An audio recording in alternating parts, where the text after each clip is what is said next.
told y'all. I told y'all. I told y'all. I told y'all what was going to happen to this dude. I told you this. I told you this. I told you the Ryan Garcia karma is real. I told y'all. You see, when Deion... I'm going to break the game down for y'all. Okay? I'm going to break it down. And I'm going to tell you why. Why Deion Sanders isn't getting the job done. Okay? Let's just go through this, okay? Let's talk about the game first, okay? All right, guys, we know that the problem with Colorado football is the O-line. We already know that, okay?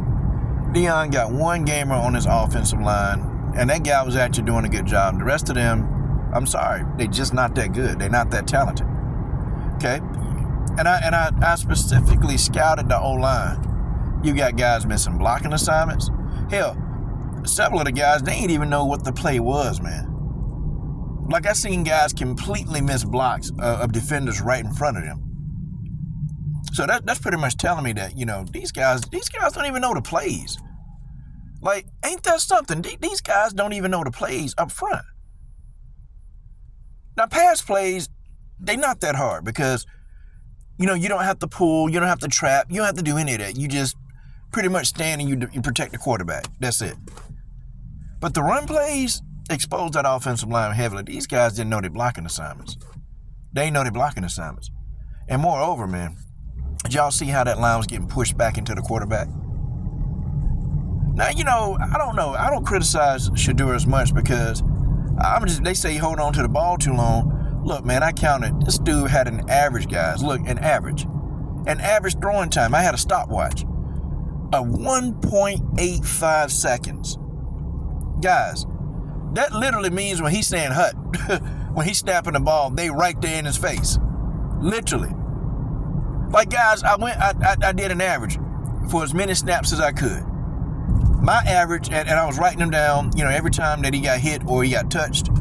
Or, you know, like, I count, when they ran into the backfield, I counted it. So I jotted down about 40 different times. Okay? My average time that I jotted down was 1.85 seconds. Folks, literally, he's hiking the ball. They're right there in his damn face. He right there. Like, what are you going to do at 1.85 seconds? What can you do with that, y'all? Seriously. Okay? What can you do at 1.85 seconds? See, man, I really think, and I've said this before, with Deion, what they really need to do, okay, is stop being a social media attraction and just get back into the game. Just get into the game. Like, literally and figuratively. That's what needed to happen. The O-line was right there. I mean, you know, you can't really, I don't even put this on the quarterback. And the wide receivers, they, you know, I think, Shedeur still had 244 yards after being guys, you give me a quarterback in college football that can put up almost 250 yards passing by being pressured. I'm talking about, man, like every time you hike the ball, you running for your damn life. I don't know. I think Shedeur's a good quarterback. And you give him time. You seen on some plays when he had time to throw. Oh, man, he was spot on. You give Shedeur 3 seconds or more, he going to make the pass. Easy work. Anything under 3 seconds, he getting sacked. I mean, the man got sacked 5 times in the game. Okay? And y'all don't think the O-line is a problem? Nah, I don't blame the quarterback. I don't blame the quarterback at all. But I do see something funny, though. Now, when that other guy got in, Schaub, okay, when they put Schaub in, they was able to run the ball. Now, I'll say this. I'll probably put that on because maybe Nebraska, they put in some of their second string or they put in some of their non-starters. And that could attribute to, you know, Colorado being able to run the ball toward the end of the game. So I won't say that. But I will say that they were just terrible on fourth downs. Like, they went for 3 fourth downs and failed each one. And one of them was 4th and inches. I thought Shedeur did better when he did the quarterback sneak, man. But no, they handed the ball off when they were 4th and inches and got pushed back a yard. Like, come on, man. You know your offensive line is the problem. Like, you know that's the problem. And then, you know, some of the play calling, man. Some of the play calling. Like, here go the thing, man. I get that you want to mix it up every now and then, okay? But I said for Shedeur to win this game, he probably got to throw for 400 yards. He going to have to. Because Colorado don't have a run game. They don't have a run game. They can't run the football. And I don't care if you can't run the football for at least 80 yards as a team, you pretty much getting your ass whooped. You're going to get it handed to you. And that's pretty much what happened. I mean, I give Colorado credit in the second quarter. They completely shut them out. 10-0. But, okay, where was that in the first quarter? You see, the thing of it is, I don't even blame all the coaches. Now, I blame some of the play calling on offense. Oh, yeah. Yeah, some of the play calling, it was kind of questionable. Okay, but for the main point, I don't particularly blame Pat Shermer. It's not his fault. Okay, I don't even blame the defense. The defense, pretty much did as best as they could. But if you can't keep the defense off the field, remember I told you, I don't care who you are, if you can't breathe, you can't perform, y'all. If you can't get a breath in, if you're tired, if you're fatigued, guys, it's pretty much the offensive line, they're going to wear you down. That's just what it is, okay? That's nature. That's not even a football rule. That's called nature. It's biology. The thing of it is, man, the defense is pretty much doing most of the work. Okay, the defense is being worn down in games. Okay, they can't keep the defense off the field, and that's the problem. And pretty much, I think Deion's team got a field goal blocked. Like, come on, man. If that don't tell you that the offensive line is the issue, I don't know what it is. See, my question now, okay, and now here's what it is. Here's my question. What were they really doing in the offseason? I mean, besides making videos. What are they really doing? What is Coach Prime doing? I mean, I almost feel like Coach Prime is just a mouthpiece. He's a hype man. He's a promoter. Selling tickets. That's how I feel when I hear this guy talk. He's just a promoter that's selling tickets. That's all I see in Coach Prime. I don't really even see a coach.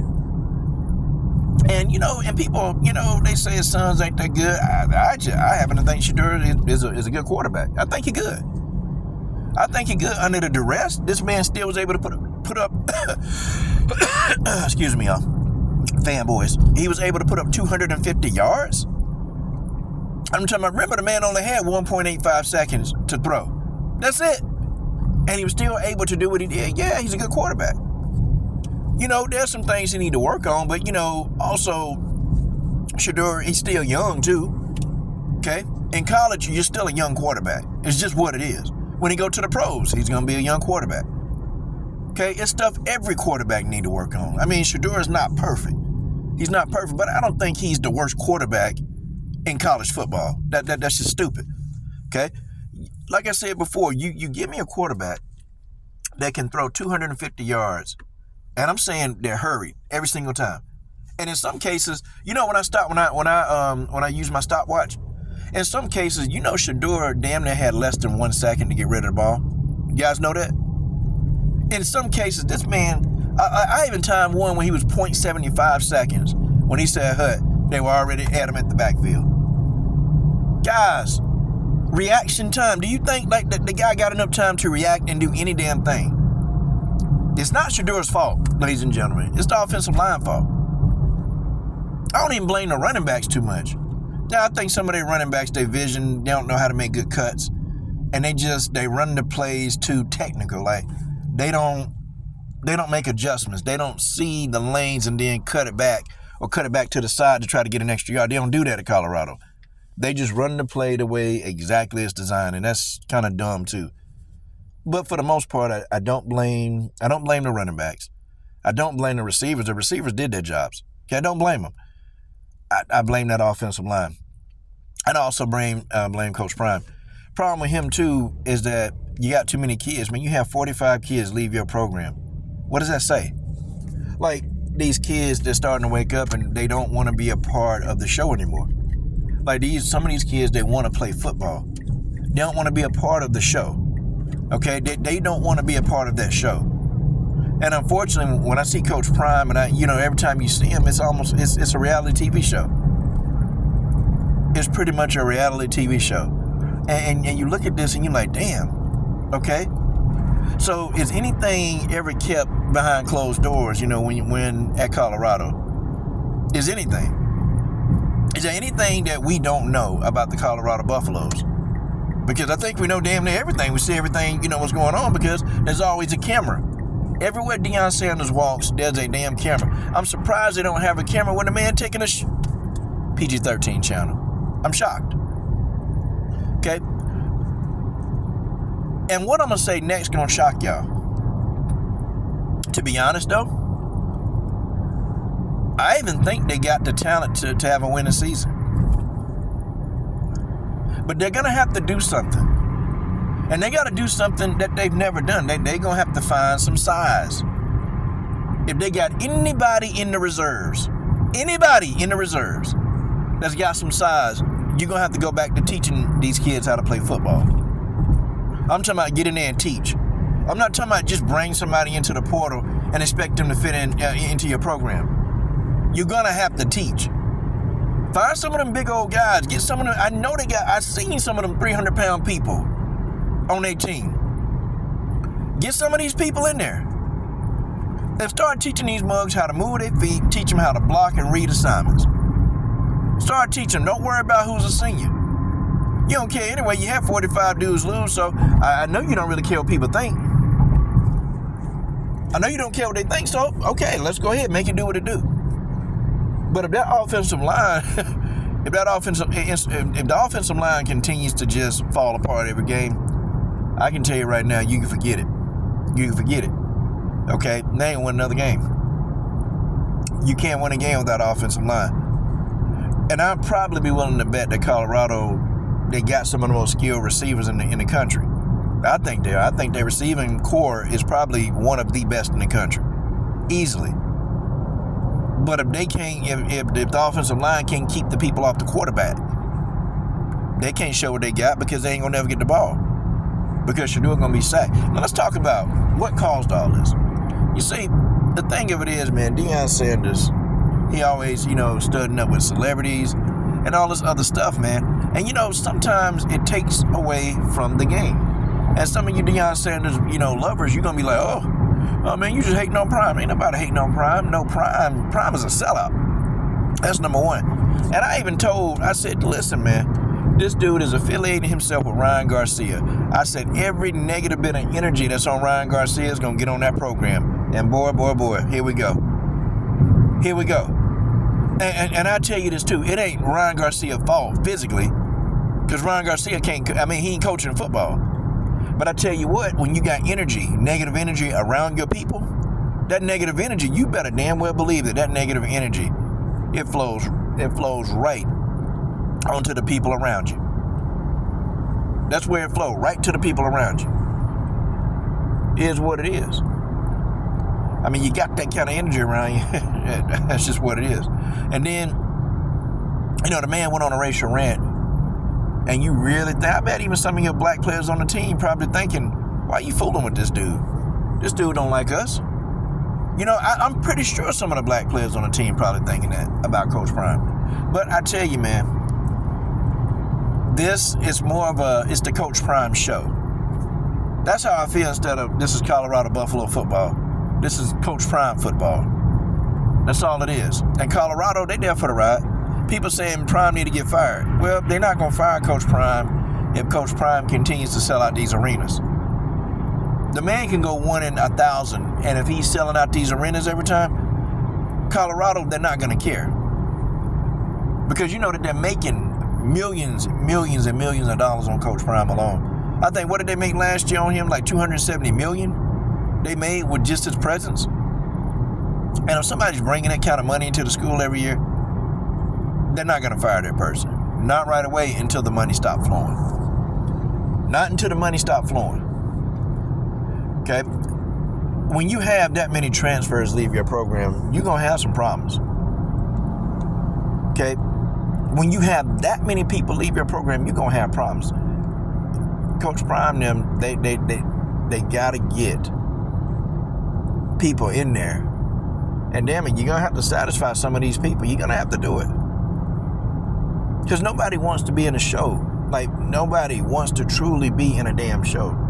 Some of these kids, they just want to play football. They just want to learn the game. And these kids, they're coming to you because they think that they're finna get, an ex-NFL player. You got all these NFL players on your staff, ex-players. And they think that they finna get the best education out there for football. That's what they think. And then when they get there, they start seeing that, oh, damn, why this camera in here? Oh, damn. Okay, well, it's a camera in the locker room too? Damn.